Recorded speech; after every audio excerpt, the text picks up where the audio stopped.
Hey everyone, I'm Dave Putz from JKP Holdings. Welcome back for another Real Estate Note Show. Alongside me, as always, Mr. Nathan Turner. Hello, hello. What's going on, my man? How you been? Trying to stay warm. We've been in this cold snap. I'm going ultra comfy today, going with the hoodie and everything. It is negative 20 Celsius. It's cold. So where Oh, I'm just trying to stay warm, trying to get things done. Let's see what we can do. yeah. Well, I'm glad to see we connect for a few minutes and see what's going on. And we're 33 degrees, so we're chilly ourselves. No snow, which is really Yeah, good. But yes, cold as anything. Woo wee. but it's good. It's Yeah, good. I mean, it's wintertime. What do you expect? I mean, I would rather, no offense to anybody in Southern California or Florida or something, but you know what? I love the snow. I like because the snow comes with cold, you just got to stick it out. And that's yeah, just how it is. yeah. It's fine. But you dress for it, you prepare for it, and it's all good. Yeah, absolutely. So, for those who are curious, we're live right now, but we will be recording. It'll be on YouTube, it'll be on LinkedIn, Facebook, all the good stuff, and we'll go from there. With that said, Sydney, thank you for reaching out. Appreciate seeing you. In this space of notes, we have a lot going on in all the times. We're always shifting gears, right? That's one of the things that we don't realize that we're always shifting gears and figuring out what's new. Um, Currently, we're really working on what is what are we adjusting to, and we've focused in the last couple of years truly on focusing on the idea of buying non-bank assets Mhm. because of a few reasons. And those who are on call and may know us in the real estate world who are doing seller finance notes, we're your best partner in that aspect, right? And I think that most Yeah. people don't realize that when you're buying bank notes, it's easy kind of bread and butter for note buyers. And note creators going, well, just keep doing that. It makes sense. And we had to shift gears. We've talked about this Yeah. on the show before. For those who may not know who we are, can you share a little bit about the note creators who are going, who are you guys and why do you guys care about us note creators?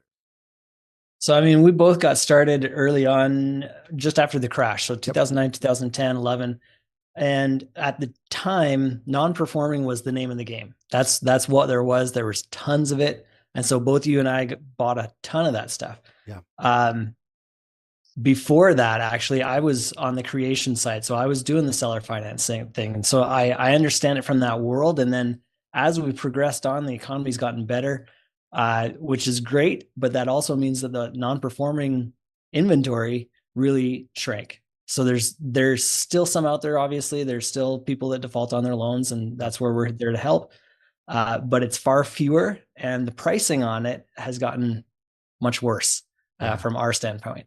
So both of us kind of looked at that and said, oh, and I think independently, and then we had some the paper could do it better, could Yes. do it in a way that would help us to pay them more and make it easier for us to buy that. So that's been a big concentration for us these last almost 2 years now that we've Yeah. been talking about this, helping people who are creating the paper, people that are creating notes, how to do it better so that we can work together more efficiently and make more money together ultimately. Yep. And I think people who are creating notes don't know about us note buyers and don't think about us when they're creating a note. And listen, you may never be in position to sell a note, nor Mm-hmm. have to. High five. Yeah, that's But great. buying a note or selling a note may be something you have to do, desire to do, raise capital, leverage up higher, pay off a hard money guy. It could be a numerous things. Maybe you find the fact you can grow faster by having Yeah. our ability to do this. So I think most people don't realize it. And I'm not saying you have to in every deal. Just make sure you're thinking about it when you do the first deal, right? Um, and make sure you realize what you're doing when you're doing it, how you're doing it. Um, Yeah. and that's what I really want you guys to focus on. And there's laws out there, like there were laws that, like them or hate them, there were laws that were put into place early teens, 2012, 13, where there's a procedure for this and there are things that you're supposed to do as you're creating this note. And again, love it or hate it, it's there. And we've talked to several people that think, well, this is what I've always been doing, and Yep. that's fine. Just realize there are rules. If you ever for some reason want to sell that note, that's going to be an issue. That's going to be something that comes up, and it could trip you up to where you'll have a hard time selling that note, or certainly for the Yep, amount that you want to sell it for. absolutely. So what you need to understand as you're a note creator is that the biggest two factors that come into play, if anything, is your term and your interest rate. I just talked to someone recently who created a note at 6.5%, and it was a commercial deal. And he said, well, why not? I mean, the borrower can afford it. My question is, why isn't the borrower going to a bank then? Right. If that's what the bank is offering, yours is a specialty product, you should be offering more. You Yes. should be you should be at a premium. Yep. Yeah. Yep. And we always encourage you guys to look at we have a couple of videos on this stuff about creating first and seconds on your loans because it will help you sell a loan and not take as deep of a discount as you may if you create one loan, right? So we encourage everyone out there, take a look at it. If you have questions, reach out to us. If you're creating notes, just give it a feel of saying, what could I gotta do, right? Um, what's So possible? and then on the other side of that, if you're out there creating notes and for whatever reason you don't like me or Dave, okay, that's fine. Come to a place where you can meet all kinds of note investors. So we've got Diversified Mortgage Expo. It's coming Yes. up May 2nd and 3rd in Nashville. It's a room full of note investors, people who are looking to buy notes. So you'll be able to connect with somebody there, whether it's me or Dave or somebody else, but you'll be able to find somebody that is going to be interested in buying your note. So we can make some really great long-term relationships where you can go and create these notes, get cashed out, go do it again, and turn it over and over and over again. Yeah. So that's my proposal is learn how to do it in a way that it can be something sustainable over long term. Absolutely. Absolutely. So for those who are, you know, getting in the game and stuff like that, note investing is a difficult task to do. As Nathan quietly says on every call we have, is it's not real estate, it's real estate adjacent. And Yeah. that's a key thing for everyone to really kind of focus in on is that it isn't real estate. It has to do with real estate, involvement in real estate, but it's not real estate. Right. Oh, This is a finance game. It's a different set of rules. You have to learn these rules. yeah, Real absolutely. estate's great and definitely that's involved, but it's not the same game. Yep, So make sure you understand that. absolutely. So in the game of real estate, we have conferences where we get together as note buyers and note creators to just chat, meet in person.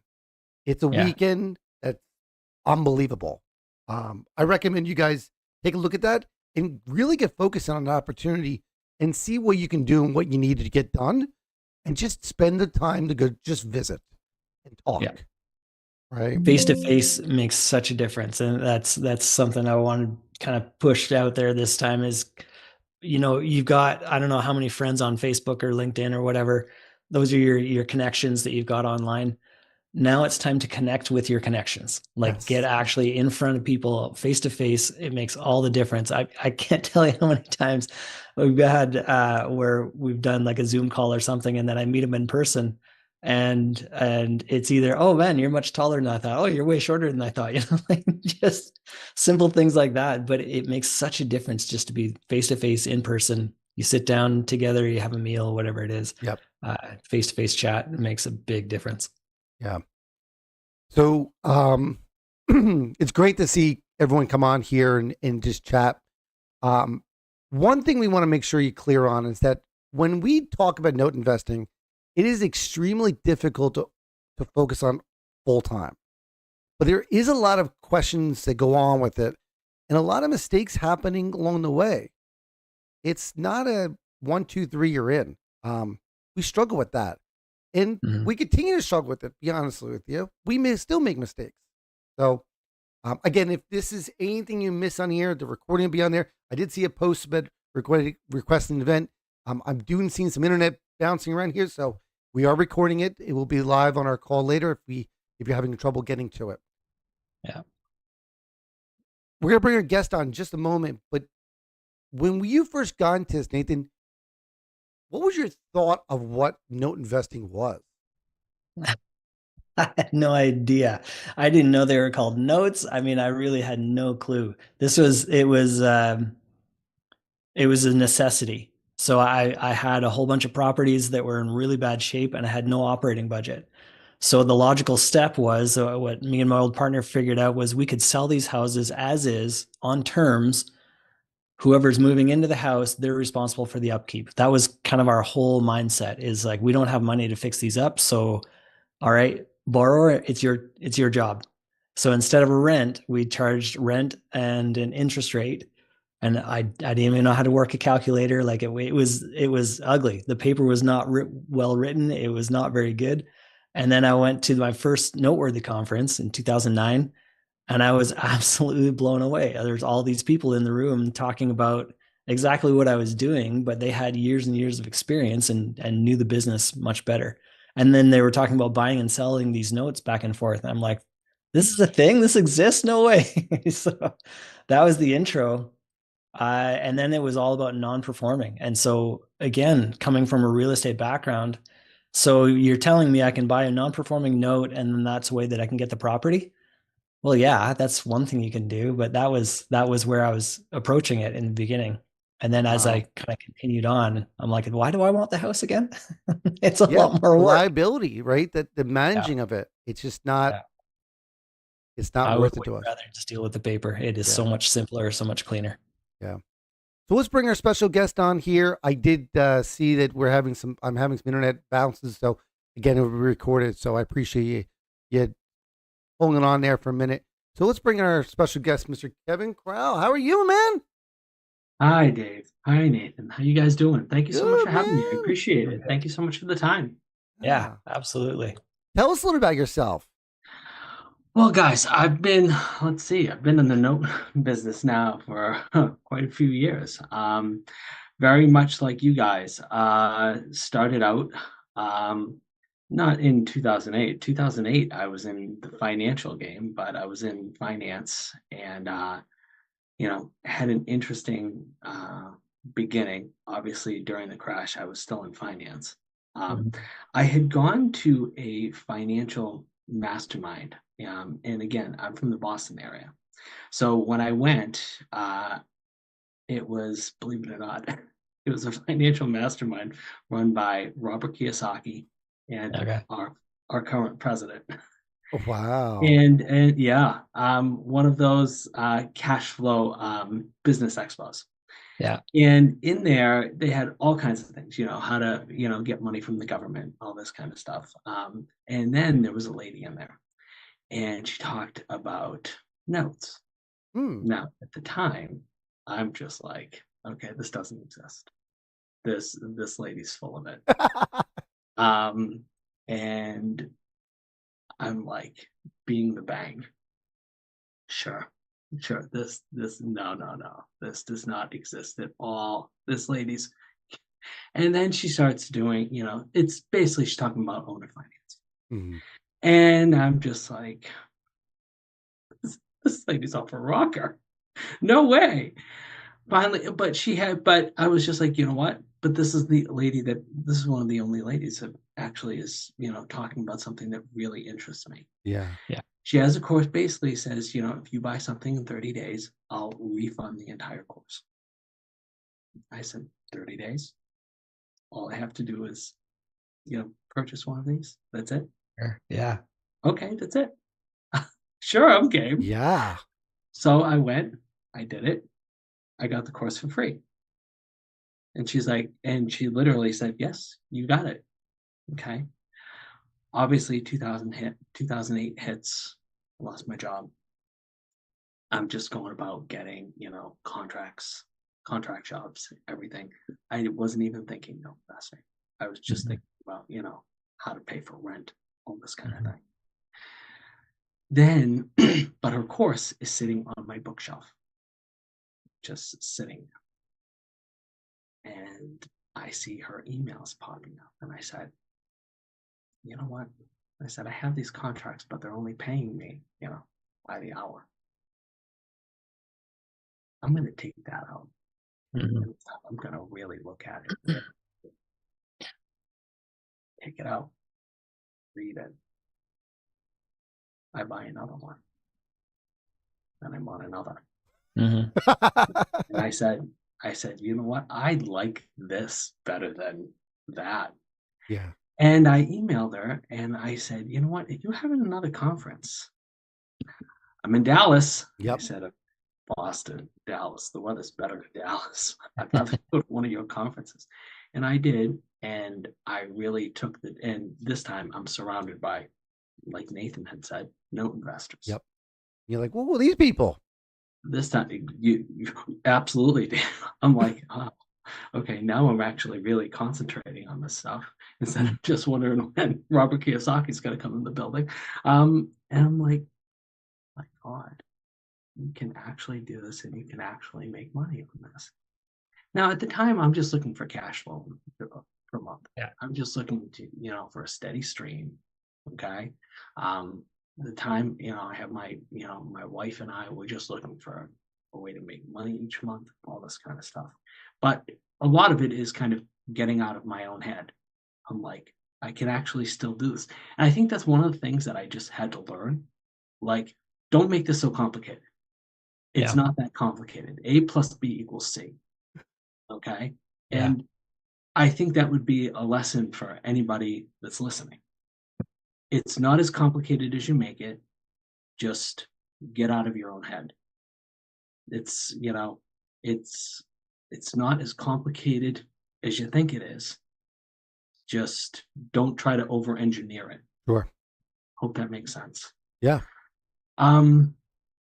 You get back and you just keep on doing, but you keep on trying to make it better. Mm-hmm. Then you see a lot more stuff. Then you see in 2014, then you start seeing non-performing stuff. Then you see non-performing training coming in and all this kind of stuff. And of course, you're doing this, and then you're like, oh, do I want to look at this? Do I want to look at that? I did. And then this started overcomplicating things.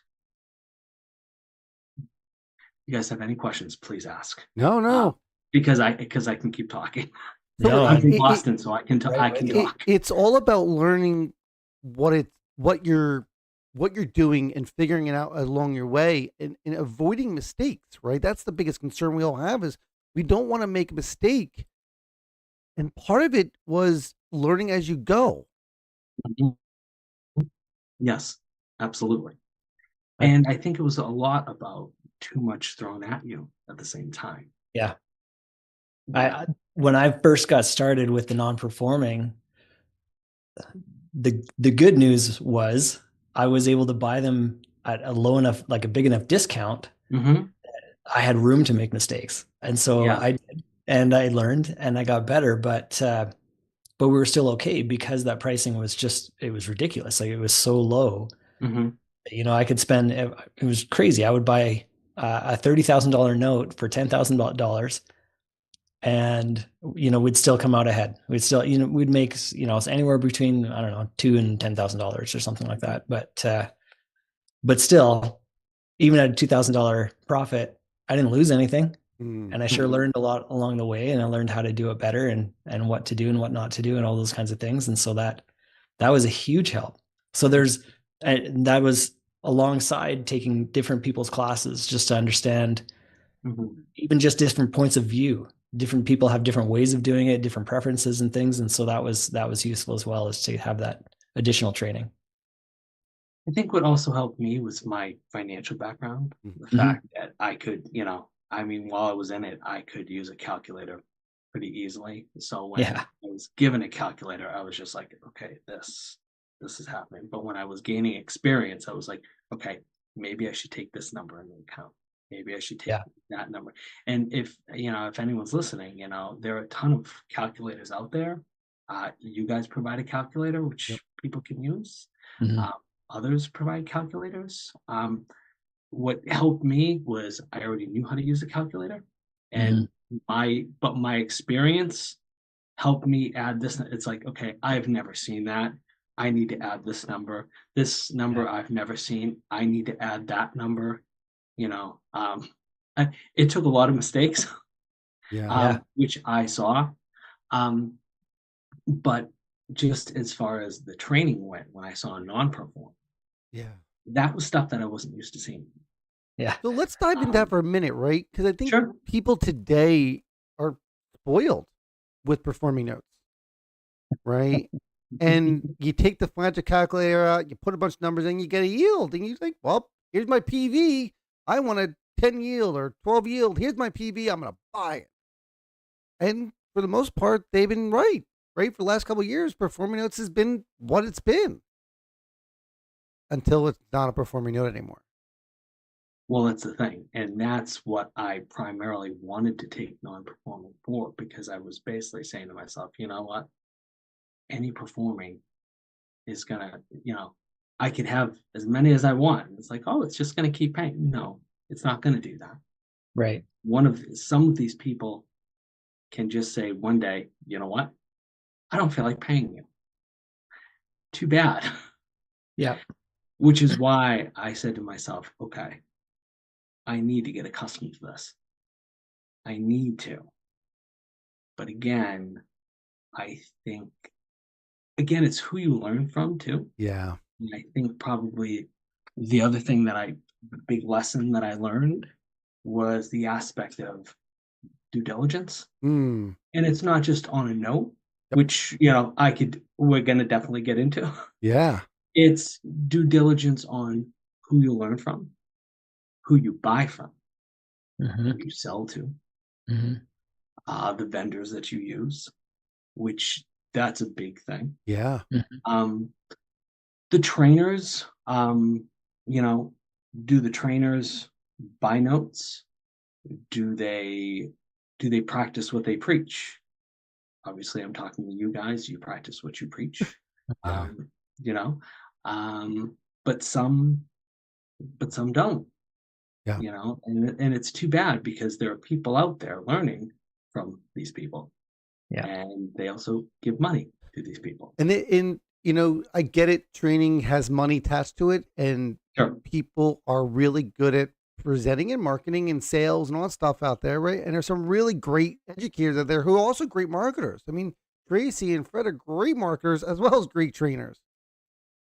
And I agree they're in the trenches. Yeah. I think that people don't do enough homework when they first get started on who they want to listen to, trust, believe in, and listen to. And I'm not going to give who you should, who you shouldn't. Just ask around. Yeah. And I think sometimes when people see the aspect of note investing, even real estate, they're just like, I want to make money. Yeah. And they'll go after that first person. And it's like, guys, you don't have to be in such a rush.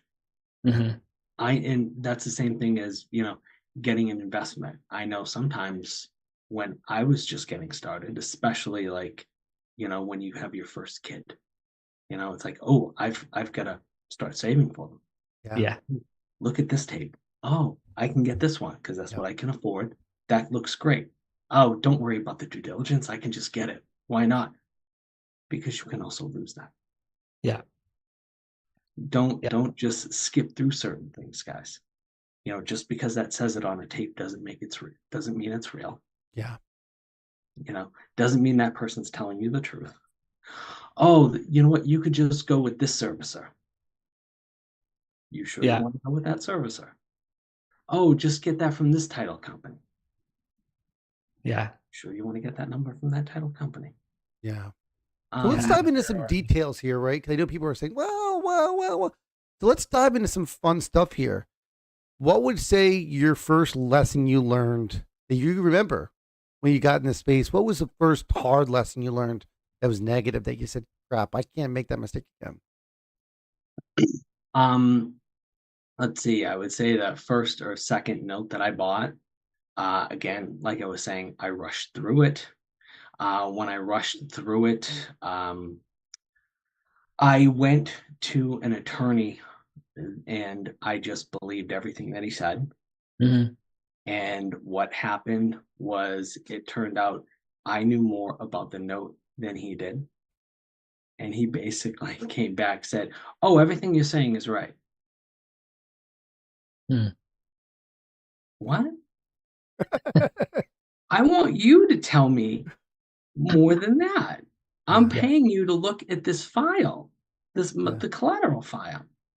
It's like, yeah, but everything you're looking, I'm like, I'm not paying you for that. Yeah. I'm paying you to look at my collateral file. Yeah. And I think what that told me and what that taught me was that no one is going to know this asset better than me. Yeah. And it's my money at stake.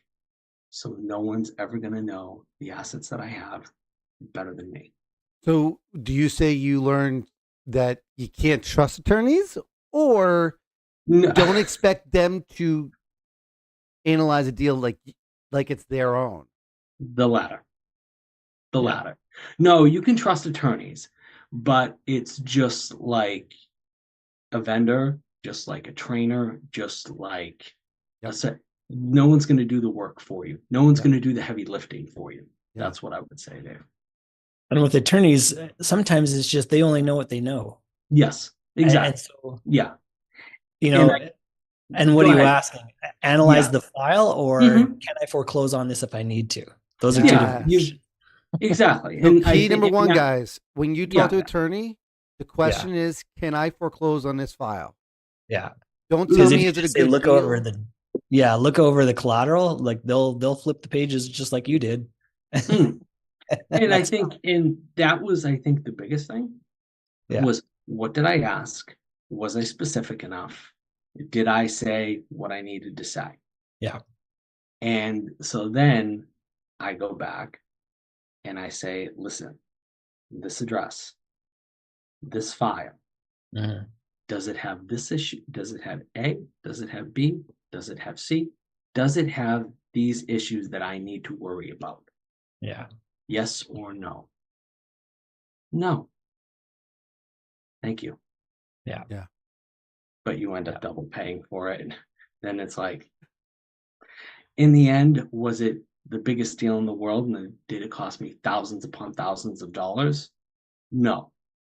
Yeah. But was it a good lesson that I learned?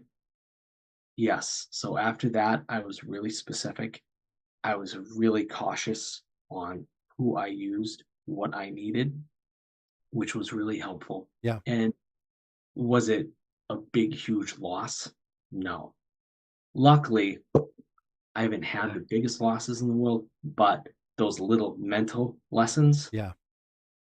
I have had tons of those. Yeah. I think the first big mistake I made was on my first deal. Mhm. I didn't account for the taxes accumulating while I owned the asset for whatever reason. I knew that the annual taxes were X, and it was in Ohio, of course, and it took 17 months. And I just didn't, either I didn't account for the tax accumulating, or didn't expect to have to pay at the tax sale. I can't remember which one. And then it changed my calculator to say, okay, I need to know the annual tax amount that if I have to foreclose, that's accumulating over time, and I'm Mhm. going to have to pay it at the auction. Sure. So Mhm. every deal I look at, my annual tax amount has to be part of my calculator. And it's the first thing I grab off whatever site you want to grab it off of.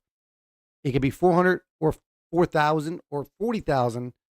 That Yeah. accumulates over the year. And if you're in a longer state like Ohio, New Jersey, or wherever, that could be tens of thousands of dollars because you have to wait. Yeah. If you're in Chicago, that could be a couple years. Depends Yeah. on what county you're in. Chicago, yeah. Yeah. Cleveland, it depends on what county Yes. you're in as well. Yeah. Yeah. Yeah. Yeah. So I think that was one thing. Nathan, what was one of the first lessons you learned that threw you for a loop? I think it was the same kind of thing, just not really knowing my numbers or what that number should be, like not knowing what to expect, and timelines as well. Those are a couple of things I learned pretty quick. So yeah, Ohio is going to take a whole lot longer than Missouri, for example, or and Texas is going to be a lot faster than, I don't know, somewhere in the Northeast. Yep. Pick one.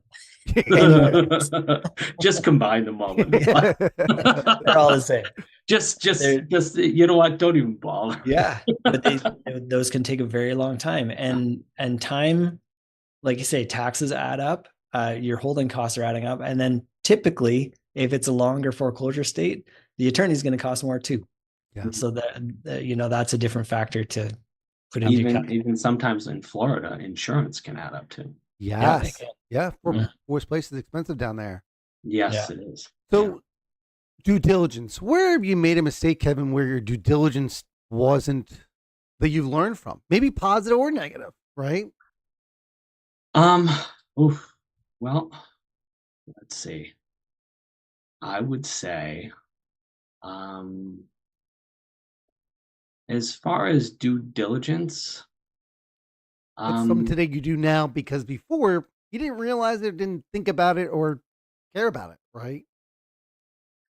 I would say as far as just going over tapes, you know, I don't go over, let's say, a lot of assets at a time now, Dave. Mhm. I don't go over, you know, I have my I have a formula in place as far as like how many assets I go through per week.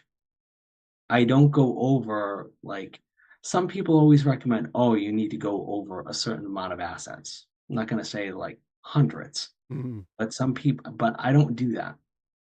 I mean, I'm pretty busy with my schedule. I'm not going to say I'm busier than everybody else. That would be wrong for me to say. But I have a certain amount of states that I look at. I have a certain amount of assets that I look at. Why?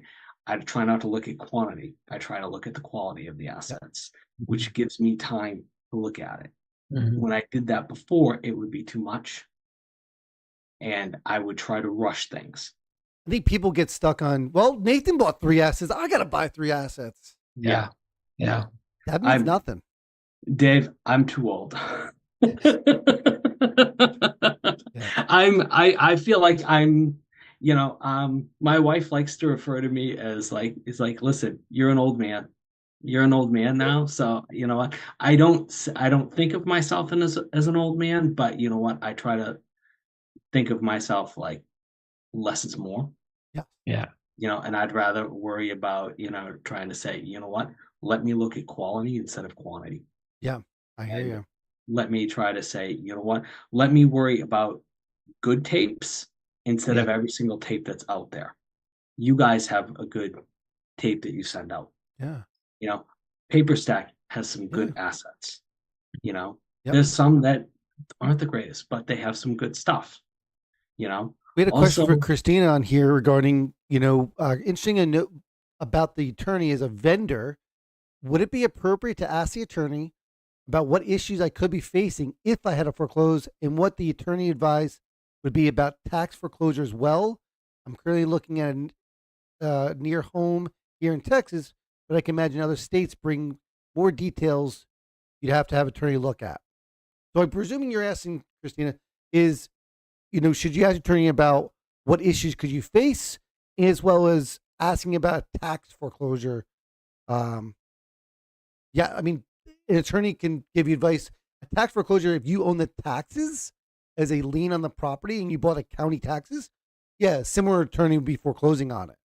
But if you're asking about what problems I run into, I would just simply ask, can I foreclose in this file? If not, what's holding me up? Yeah.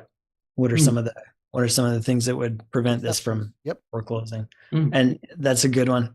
I had one where this is years ago, but it was good lesson learned where I was buying up non-performing, just kind of going through and seeing stuff, and that I found one on tape. The numbers looked fantastic. It was something like a $40,000 value. I was going to be able to pick it up for something like 8,000. And you got to think back in those days, most of the time we were bidding on property value because the Mhm. yeah, unpaid balance was irrelevant. It yes, could be whatever, and it didn't really matter. hmm So there was a ton of equity in there. So I'm like, okay, this looks great. And I almost went ahead and pulled the trigger without doing one of my steps, which was getting a local realtor to go out and look at it and give me their hmm idea of value. And I almost skipped it. And I was like, there's so much equity in here. It'll be hmm fine. It doesn't even matter. Even if it comes in lower than what I think it is, it doesn't matter. It'll be fine.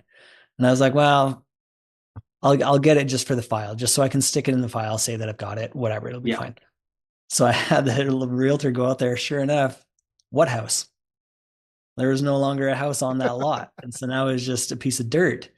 I'm yeah, like, holy smokes. And the value of it was going to be less than what I was going to pay for the note hmm on a property that no longer was there. So I was like, okay, mental note, don't ever, ever, ever do that. Yeah. No. Only have somebody go and look at it. And I mean, that's the big thing, Nick, Yeah. because if you don't, you can't go through all those steps. You can't And get, go ahead. I'm sorry. Go ahead. well, so one of the things that I kind of learned over time and then working like at a trade desk for a little bit, sometimes there's the impression that the seller is trying to pull one over on you. The reality is 90% of the time, the seller doesn't actually know the answer either. They're just sending out the tape. That vendor had the seller had no idea that there was no property there. That they weren't trying to, sell me something that wasn't there. They just didn't know. So to top of that, right? How many of us have bought an asset that was listed for sale by the borrower, and you thought the seller knew that it was for sale? I've gotten deals where like a payoff within a couple of weeks. Yeah, the seller had no clue the house is for sale. Seller doesn't know stuff. No. So in general, don't assume that they're trying to like mess you over. They probably didn't know. Yes. No. Sometimes in a lot of cases, you guys are right. No, sometimes they don't. I know I try to do less because I want to make sure all those numbers are right. Yeah. I want to make sure that just like Nate, you said, I can get that picture because God forbid there is not a property there. Yeah. Or something else, there could be some other issue with it. But like you say, Dave, like seller doesn't know that house was currently for sale and they were going to get paid off. And I'm maybe not going to share that information either. No. Yeah. Because again, we're in the paper business. Yes. We're not in the property business. Yeah. Right. So some of the tricks we always did was, finding if the borrower lives there, right? That was one of the due diligence things positive that I learned. Yes. And some of the old tricks we used to do is call the electric company and tell them you're buying it. They want to get an average of what the monthly electric bill is, and just make sure it's on. Yeah. And I don't want to know any more numbers. I'm just going to become the buyer of the property. And then you realize, oh, it's been off for 3 months. Oh, yeah. Interesting. Okay, thanks. I'm not sure why my seller, maybe they moved out. I didn't know about it. You get an idea of if they lived there or not, right? If you see a lot of mail piled up, right? And that allowed us to kind of figure it out. What I tell you guys what I also learned that was negative is if you do send a door knocker out, please, or if you want to check on tell them not to interact too much. They can go crazy on some stuff and like walk around the property. Don't do that. Yeah. Right. Yeah. And make sure you don't contact the borrower before you buy the asset. Yeah. Don't do that either. Man, that was a big issue back in the day, where people were trying to initiate conversations with borrowers and no, don't do that. That's a big you've got to be careful because each state, if let's say we're out here, let's say, you have a place in California. Yep. You can't do it you have to do it at a certain time and you don't necessarily know certain times. So there's, So what was something positive that you've learned over the years that worked out for your greatness and said, oh, thank God I got it. And it worked out and you've done it from now on. Is there something that sticks out? Nathan, do you think of anything yourself that you did it and like, oops, by accident, it worked out to be actually the best thing that you could have done? For me, it was right from the get-go. My very first note purchase was a package of 3 from our friend Jack. Yep. And again, I was coming from a real estate background. So I'm like, I want the house. That's what it's all about. And so it was in Columbus, Ohio. Took a friend of mine that was out there. He was kind of acting as their property manager, and took him along and knocked on the door and said, so I'm here. I now own the mortgage. Here's the papers to show that I own the mortgage. I don't want to collect on the mortgage. I just want the house. If you can sign it over, I can make this all go away. And she started crying. She's like, are you serious? Really? You do that? And like, she was so grateful. Yeah. And that where I was like, holy smokes. I had no inkling that I was going to be helping her solve a problem. I was just I was looking out for number one, like I just wanted the house. Yeah. But it was in that moment, I was like, holy smokes, I'm really helping this person. Like she's been losing sleep over this. And here I am taking her problem away. That's awesome. And so that huge. In the chat, in the box below, guys, feel free to put in the chat if you see something we can see the feed. If you had a positive, negative experience you want to share, Kevin, you name a positive experience you did maybe by accident that you're like, I got to do this more often. I think the big thing, Dave, is just the simple fact that, you know what, I I look at it by just when I talk to people about this business, a lot of people look at it and they get very complicated. Up here, when I just talk note investing to everybody, the first thing that people say, and I see you guys smiling when I say it, they're just like, note investing, the hell is that? Yeah. But when you take some time to just explain it, Yeah. they'll get there and they'll be like, okay, tell me more. Yeah. And up here in this area, while the one thing that they do is a lot of my friends are all invested in the stock market, and all they do is complain about it. And I'll just be like, that seriously, that's all they do. Mm-hmm. And I'll be like, guys, here's another avenue. You can take it if you want or not. But I just explained another way to do it. So similar to that, one of my first times learning and really kind of talking about it, I went to a RIA. And I hear all these landlords, like I was, complaining about being a landlord. You know what? I hear you, dude. I'll tell you my Jersey story. This is going on. I got this. And I accidentally said, yeah, I got out of the landlord craziness, man. I got into notes, and the ears and faces turned. Oh. What? What do you mean? You got tired of landlording? You did what? Yeah, I became the bank. And they said, you're becoming the what? And this is back 2011, 2012 or so. And I started explaining, I was buying notes from the bank and doing my own. And the attention I got, I felt almost guilty because the speaker was losing attention. And I realized this is a landmine. So I found my first JV partners back in the day by going to RIAs and saying, this is what I did. I quit my smoking kind of ideas, and this is how I did it. Hey, I quit becoming a landlord, and this is how I did it. And this is what I shifted to. And I'm able to buy properties. You guys are bragging about buying in 2010, 2011, buying properties at 65. I'm over here buying at 40. And they're shocked by this and saying, holy goodness. And then we bought a note local to the RIA, and they wanted a case study, and it was one of my best home runs. And I made precedent that it doesn't always happen that way, but the attention just by talking about it. So I encourage you guys all out there, just talk about it. You don't got to be the expert. I'm going to tell you, if someone hasn't heard about it, you're now the expert in their ear. Yeah. I'd say to everybody listening, it doesn't take, you don't have to have millions of connections, but if you have one or two, I talked to 10 of my friends about it. Most of them are like, well, it's really interesting. One of them turned when they all left and said, listen, can I talk to you more about it? Yeah. Sure.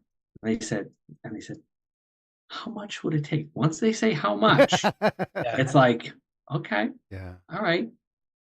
All we did. And now he invests with me regularly. Yeah. And literally, I've done a lot of deals with him.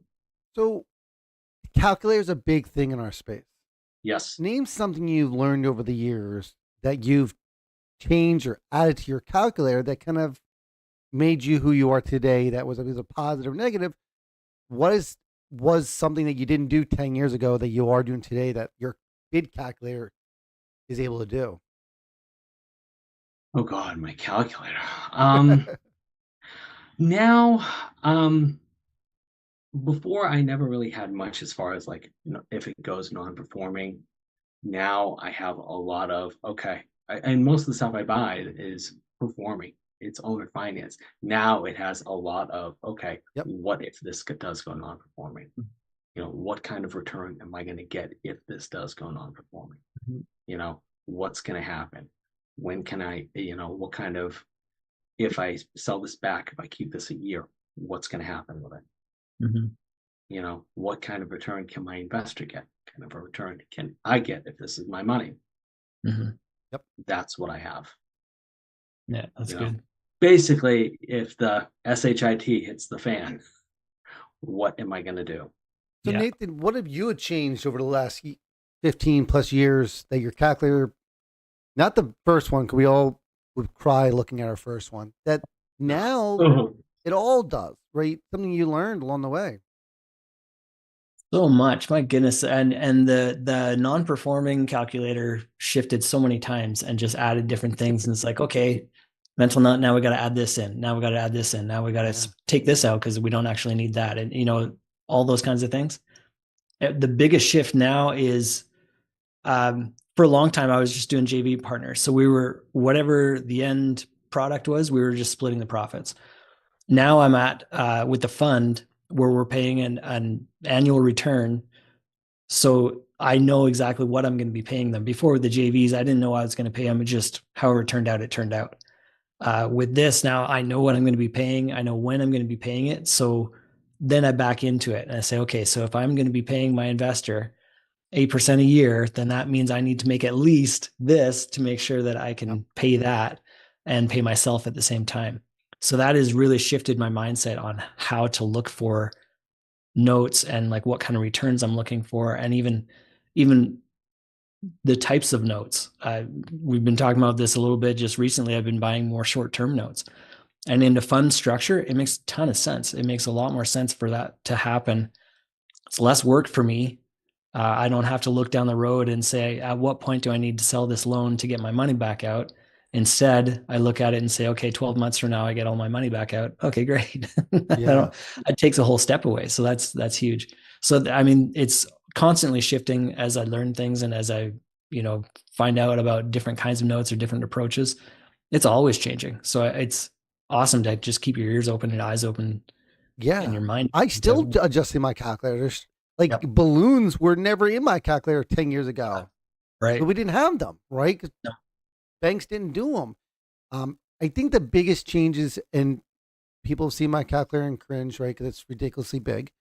But I think the big thing is, and the big takeaway for you guys out there who are listening, is there's 3 extra strategies I care about. 3. I don't care about if it refis because I control that. I don't care if it's short sales. I can control that, right? I guess yes or no to it. All I care about is if I have to foreclose, what if it sells at auction and I can't get the equity that I wish I had? If it doesn't sell at auction, I take it back and I have to rehab it and sell it. What kind of return I'll make there? Because I can't control that either. Or if they reinstate, even if performing, if they reinstate and continue to pay, am I okay there? In that case, if it's a 3% note and it defaulted for a year, and if they reinstate and I buy it, I got to make sure I get my return if they reinstate, because I can't control them reinstating or not reinstating. Yeah. That's the problem we ran into. So those 3 exit strategies, I had, I don't know, beginning 10 different exit strategies that could be possible. And I realized over time, there's only 3 to care about. Because if those 3 work out, all the other ones are controllable. A modification. No, I don't like it. Yes, I like it. Short sale. Nope. Number doesn't work. Number does work. Any of those kind of things work out, and I'm going to have a better return. Even if they pay me off, I'm still going to have a better return. So those are 3 scenarios. Outside, I make sure you have your state timelines and your state costs. I heard someone the other days told me they have a flat foreclosure fee of $2,000 per state. I'm going to tell you right now, that's very, very rare to have a $2,000 cost. You get it bumped up a little more. You don't need to have it as crazy as mine, but I would definitely have between $5,000 and $10,000 per state if you have a flat. Time lanes, very crazy. So let's shift to dealing with the borrower. What's something you've learned over the years that you've changed working with our borrowers? 10 years ago, you didn't realize or didn't feel, or maybe you came in and saying, I'm going to save the world, and you realize you can't. A couple of years ago, I was like, you know what? I'd love to deal with the borrower. Now I'm more like, you know what? I want to leave it to the servicer. I know that's an awful way to think, but you know what? Now it's like, you know what? If I have to get involved, I will. But, I'd rather just, the more I get, which it's, that's relative to everybody. Yeah. But I'd much rather have the servicer deal with it unless I have to step in. Yeah. I'm with you. The further I go along, maybe the older and lazier I get, I would rather just not have those conversations. And same thing, if I need to, I'm more than happy to. Sure. If it would help the whole process go a lot smoother and more efficiently, great. I'm more than happy to get on a call. And it's interesting going back when I first started, I wanted to be the one in the driver's seat talking to them because, especially with the non-performing, it was, broken telephone where we're passing the messages in between the servicer. And to me, I was like, that's just so inefficient. Like they're doing 5 conversations where I could get it figured out in one. And so that was a big thing. But then as things have progressed and now we're looking at performing, there's not that much communication to be had. So I'm happy to have the servicer do that. But if there is a situation where there's an issue and, they need a month to recuperate from this, that, or the other, that's fine. But having that conversation with me directly, if I can be part of that conversation directly, that's a lot more efficient. We all want to help, right? Our premise is to help, and sometimes you can't help. And I sometimes don't want to be the bad guy. Right. Right. But I got to be, so I let my servicer kind of interact with that. What I've learned is I want to help, but I get taken advantage of. Me too. Right. Where borrowers say, listen, I'll pay half this Friday and I'll pay the other half next Friday. And I say, okay, I take it this Friday. I take half the money and I don't hear from them again. Yeah. And what I didn't realize when I first did that was I just pushed the can down the curb that I can't foreclose because I just took some money. Yeah. I just got, they're 6 months behind. Now they're 3 months behind, right? Or they're 3 months behind. Now I paid half. Now they're a month and a half behind. I got to wait another month and a half to start the foreclosure again. Yeah. So I learned to treat it like it's somebody else's money. I'm just an employee here. And what will the boss yell at me for, right? And treat it that way and say, this is what it is. And now, granted, if the borrower can come up and work with us, great. But they have time to fix it, right? They're probably 11th hour either failed to do anything about BK or they're going to solve the problem. But what I realized was don't let it get to you. Just go to the process and treat it like it's not your money. Yeah. Right? That's a good one. Different, right? So, Kevin, working with sellers, what have you learned about dealing with sellers? Sellers. I don't know. They're not as bad as they think. They're out for their bottom line. But I've sold, so I'm out for my bottom line too. They're just trying to, I don't know, Dan. Have you had a situation where you work with someone thinking they're the seller, and found out they're not? I have. What are those called? The good old joker brokers, right? Yes, of course. And just and I think walking in, I've always walked in thinking that everyone was a joker broker, but but you walk in thinking that, but in most cases they're not. At least that's been my experience. Let's give a golden nugget here. What are some questions you do to rule out that they're the seller or broker? What are some ways you can kind of weave that out and determine? What are some questions? Nathan, what would you say to a person just to see if they're a broker or if they're a seller? How would you prove that? If you can have a phone call and like an actual voice call, I find that helps. And then I say, so do you own this note or are you reselling it? And it's not necessarily what they say, but how they say it and how long it takes them to say it. If there's a hesitation there, if they kind of pause and, okay, then you're brokering. But if right immediately they say, no, this is mine. Okay, good. Then that's a totally different story. I asked 2 questions. Yeah. Right? Who's servicing the note? That's a broker good. typically doesn't know that because they just got the note off a tape, right? And I can tell you that if I said, Kevin, and I see your list of assets, where is that one serviced? You may say, I'm not sure. It's either this place or that place. I have 3 services. Let me look at a whole different conversation. Where brokers kind of go, huh? And my other question is, where is the collateral held? If you don't know where the collateral is held, that's kind of scary. Yeah, that's good. That's good. Right? Hopefully brokers try not to answer these questions. And if they do, I can usually weed them out too, right? I've heard people say, oh, mine are held by my trainer, my educator. Oh, that's not good, right? Yeah. I've had them say they're held at the bank, which could be possible, but most beginners are not doing that. They're usually held in a cabinet in their house, Yeah. right? Or they're using Richmond Monroe Yep. or Casey Wilson or something like that. But yeah. And I would tell you guys, if you are buying collateral and it's not performing, just send it right to the attorney. Skip all everything else. Just send it right to them. Yeah. Kevin, Can I foreclose on this? yeah. Good old Gabe Cass and just send everything to them. Yeah. Yeah. So, Kevin, have you run into a lot of sellers where they may not have been so truthful on some stuff? And then, Not recently, but most of the time you can tell, at least from what I see, Dave, you know, the BPO is 4 years old. Yeah. You know? If I ever see a seller, it's pretty much someone who, you know, guys, do you own this? No, I'm selling it for somebody. Okay. It's like next, Yeah. Yep. you know. And like I say, with the sellers that I found, a lot of the time they know about the information of when they either created or purchased that note, however long ago that was. They probably don't know what it is today, other than, you know, this is the UPB, this is the last time they made a payment. But talking about the property, they probably don't know. They probably are relying on that 4-year-old BPO because that's the last time that they did that. And typically, I mean, I don't do this. I don't know if anybody else does, but I don't run BPOs every year on all my assets. Like, Nope. why would I do that? No.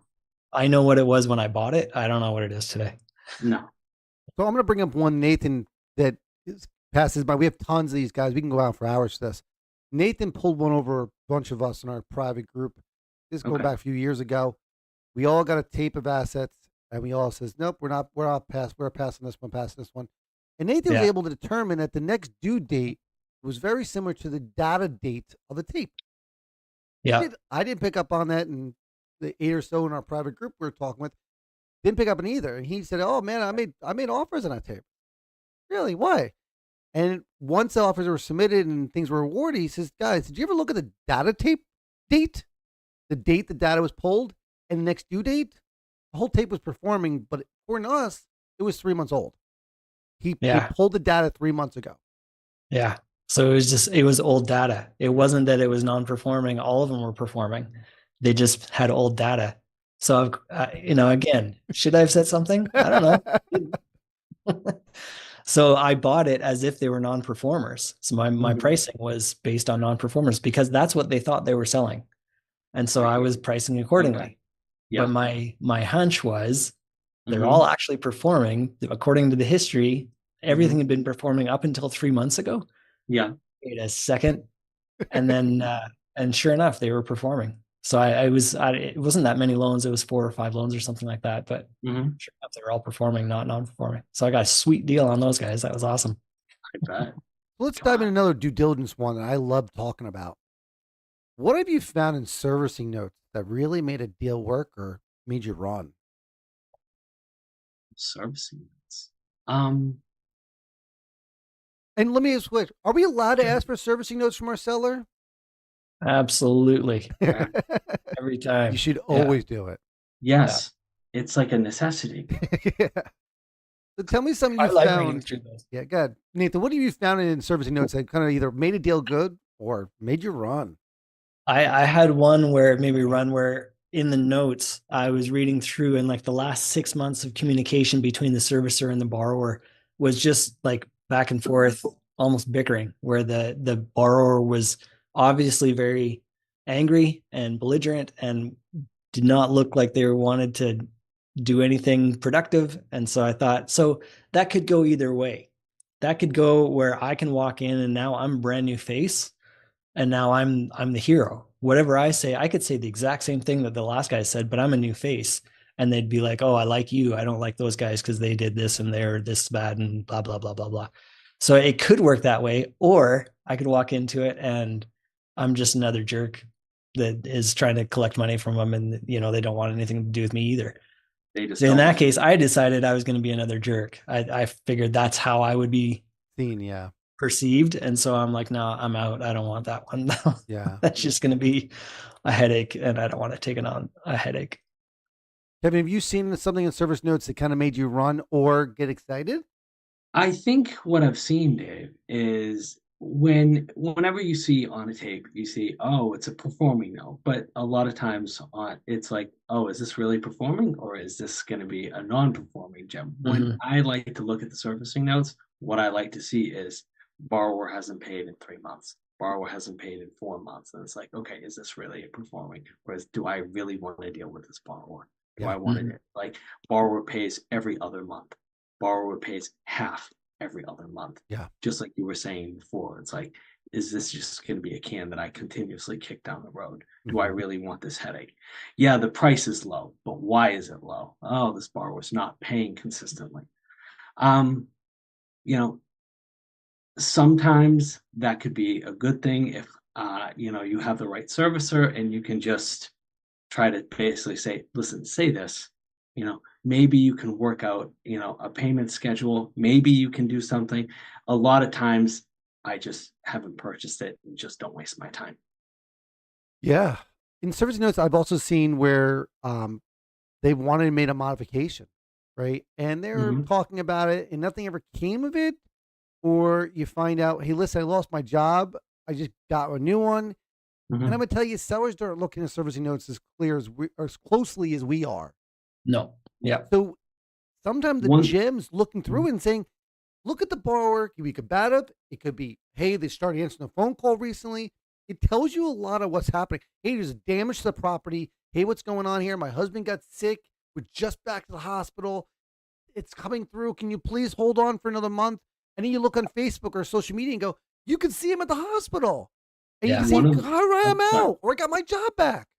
Yeah. One of the things that it might also be able to tell you is borrower is in first beginning stages of bankruptcy. So Mm, if it's a performing bankruptcy, you know, it's like, okay, maybe I do want this yeah. because I'm going to be guaranteed to get payments. Yeah. Yeah. So that's, I haven't had that, but I know people that have had that. Yeah. And that's not a bad case to I've be in. also seen in the service notes like, oh, BPO's ordered this property came at 46,000. You're like, it's worth 75. Like, where did they get Yeah. 40?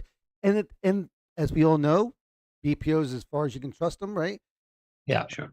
It was bad BPO, right? Yeah. And it's like, crap, this thing is 75,000 all day long. I'm gonna buy Mhm. like it's a $46,000 property. I'm gonna buy it for 25. They'll Mhm. understand, or 30. Maybe I'll do it at 35 and they'll go, oh my God, you're paying high on it. Yeah, Yeah. but I know I can sell for 75 tomorrow. Yeah. Holy goodness, how many deals you got where the BPO is way off and you're like, you smoking some. We used to Yeah. die for those kind of assets. We're like, they think it's one of my biggest home runs again was in Jersey, right? That one I told before. They thought it was worth 50 grand, it was worth 180. Mhm. Holy goodness, right? We got lucky. I'm not saying it's always, you know. When it comes to meeting people in the space, is there anything that you realize? I'll start here. I didn't value conferences. Plug the DMA, but conferences enough when I first got started. And I think it was I was intimidated at the beginning. I was away from my family, all those kind of fashions. And I Yeah. didn't realize the impact until I went for my second one going, I need to do more of this. Mhm. How networking and talking and sharing and relating. Nathan and I are part of a bi-weekly call where there's experts in the room constantly and we're sharing information. And that networking may not have a gem today, but it may have 5 gems next week. You never know. Talk a little about that, Kevin, about networking in the space and the importance of it. So, to everyone listening, um, building relationships and networking in this space, real estate, whatever, but notes in particular, because that's what we're talking about, is so important in the space. You can literally meet 2 to 3 people, and literally you can get you tapes from 2 to 3 people. You can get you funding from 2 or 3 people, but you have to go find them. They're not just going to come to you. And there's a great event coming up in Nashville, Tennessee. One of the people, one of the faces that you're looking at, and one of the voices that you're listening to, is heading it up. Not going to say it, Nathan, but seriously, guys, that's a start. I know when I started, I know that it was tough to go. Yeah. Seriously, my daughter was, she had a really tough time with me going Yeah. to one of my first events. Okay. And it was tough for me to go. And But costly. I went. It's Yeah, a it was lot. costly as well. No, Yeah. Dave, you're right, absolutely right. But the benefit that I had, Yeah. it was amazing. Yeah. It was amazing. And the people that I met, I got funding from it. I got notes from it. And I said, you know what? I'm not doing this to escape her. I'm doing it for her. Mm-hmm. And that's why I'm continuously going. You need Yeah. to pick the events that you go to, but it's like, who are you going to meet? What are you going to do? But build them. Yeah. Meet the people that you know. Try to meet people that you don't. Meet new ones. But it's important. Yeah. And like you Important said, to get Kevin, your like, face out there. and you have no idea the connection that you made, 5 years ago can all of a sudden become something totally different today because situations have changed, whatever. Mm-hmm. You're doing something different, but you don't know.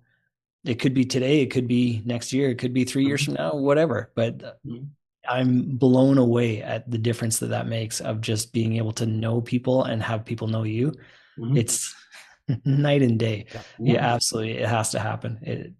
It does. Having lunch with them, shaking their hand, having a face-to-face, right? We all love emails. We all love them. But shaking someone's hand, and I go to Kevin and say, hey, you got any deals for me? If I shoot him an email, he may ignore it, But just say, hey, deals, what are you looking for, Dave? The interaction, the conversation changes, and you become part of that inner circle of conversation. People begin to know you and reach out to you directly, where you're not having to reach out constantly to look for assets. Things are sent to you because they know who you are. Yes. Right? It's really, and I would say when you go to these conferences, make sure you have some goals in mind. I know Nathan talked about at the beginning of the conference. Have some set goals. Make sure you have an agenda. You're not there to hang out and party, right? You're there really for business. You can do the partying later at night if you choose to, or go to sleep. But the purpose of that day is really to connect with people, right? Yeah. And one of the first connections I made at these conferences was amazing, right? I started by going to Nathan met in person the first time out in Vegas. From that point on, me and Nathan became friends. We got talking more and more. This is 2014, 2015, whatever it was. I started my own local group, my little, meetup thing here. And this whole thing came out of it. If I didn't go to that conference, I don't know if any of this would have been possible. Right. That was 10 years ago. And the impact is still hitting me. So just focusing on what you're doing and meet people, right? Yeah. So Kevin, let's finish up with what is a deal you've come through that's made you or break you and you learn the most from, bad or good? I would say the deal that helped me,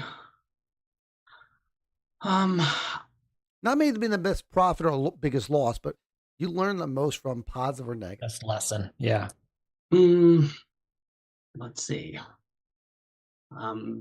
Give me a sec, guys. There's a lot that I've learned and a lot that just is.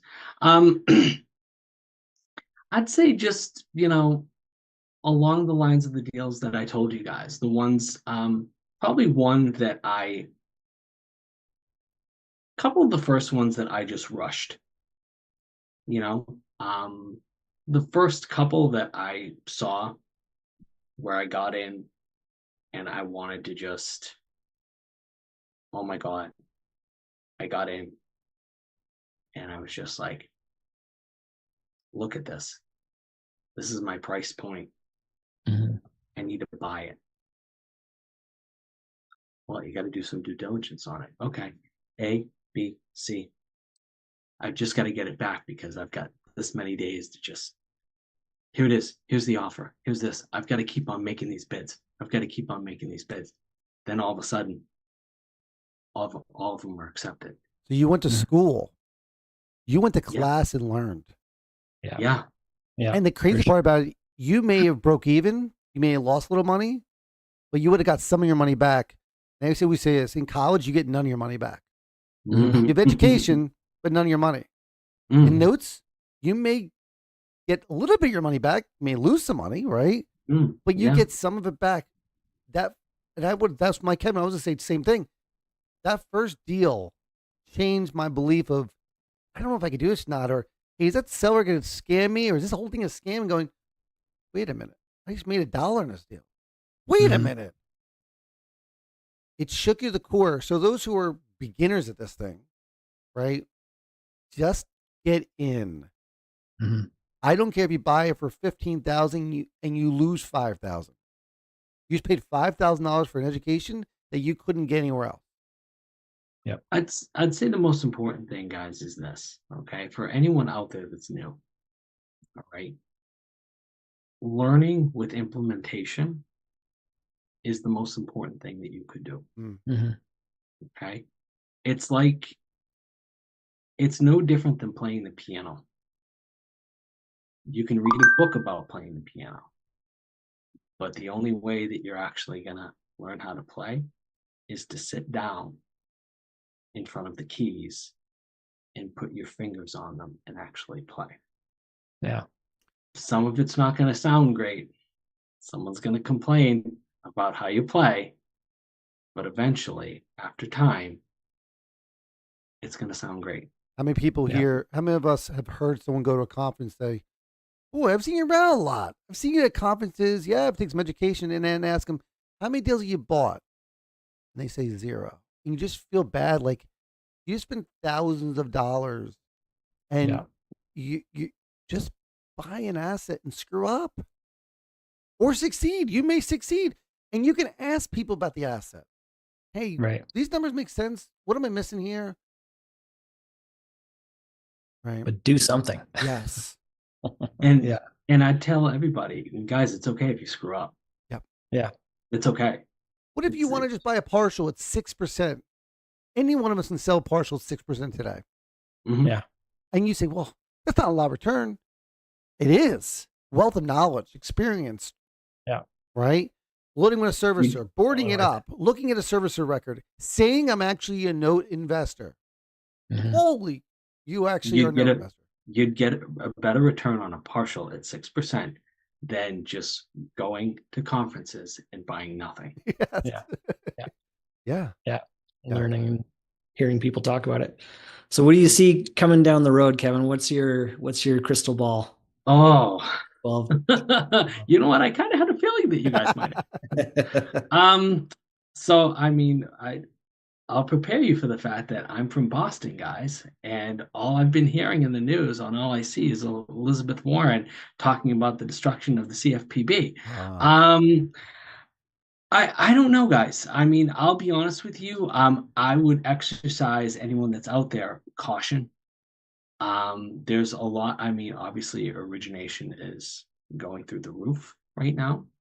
I've talked to some people that are, higher ups, people that have been doing note investing for a long time, higher ups as far as the note investing world goes, that there are some hard money lenders that are thinking about saying, basically saying that origination, we're not going to do origination. Interesting. Interesting. Like one hard money lender in particular. I don't know if that's a trend. Yeah. But I mean, I also read something else on LinkedIn that they're like, what do you guys think? 32% of foreclosure auctions with 4% unemployment. Is that gonna be stable? Or, a couple other stats, I don't know. Are you feeling more non-performers coming down the pike? Do you feel that people create notes that are going to go bad? Right now, I see a couple. I see some more non-performing coming, but I don't know. Right now, I want to see a little bit more. I'd exercise caution. Do I see a little bit more non-performing out there? a little bit, but I don't want to say anything right now. There's so much going on. I mean, and who knows? Next week there might be more. Yeah. There might be something to battle it. Yeah. Yeah. Yeah. I mean, right now I can't keep up. I mean, who knows? In 2 hours there might be something else. Yeah. Yeah. So I'm not sure. That's what I see. That's what I hear. Right now, I'd say to anybody, just stick with your systems and just pivot when you see something. Yeah. And ask a lot of questions, right? Mhm. I still ask questions, guys. Nathan still asks questions. Kevin still asks questions. Ask Mhm. questions to fellow investors and say, it might feel, do you feel this? Kevin asked before we get on, like, hey, what are you guys seeing supply wise, right? We're all seeing the same supply wise, right? And I hear people say, well, I see a lot of stuff out there. There may be some stuff, but is it good stuff, bad stuff, stuff that you just won't touch, right? Assets below 30,000? No, thank you, right? It depends on what you're looking for. So I agree, is getting a handle on what's happening, just kind of feel it out, ask more questions. Perfectly said, Kevin. Well, Kevin, I appreciate you coming on for the afternoon on Friday and enjoying the time with us and making the show possible. Cindy says you don't sound like you're from Boston, which I'm surprised, Cindy, but it's all good, right? But I think You it's can tell Sydney that I went to college at the University of Vermont, and believe it or not, everyone would always talk about my Boston accent. So it took me a while to get rid of it, Sydney. So when it was park, all of a sudden that became park. So yes, the that R's had are to go lost in away. Boston. However, when I get really upset, everything comes out really Boston. But thank you, I appreciate it. And most people, Uh, what weirdly enough, they're not from our area, think that's a Jersey accent until I say, Uh, no, that's not Jersey. Boston is Boston, right? yeah. Oh no, it comes out a certain way, but yeah, So, yes. again, Kevin, I thank you for joining us this afternoon. Hang on for after hours. Everyone else, we will see you soon. We have a special thing that we'll be doing in our next show. So please make sure you stay tuned and we'll go from there. yeah. Other Watch than the that, next one. take care, everyone.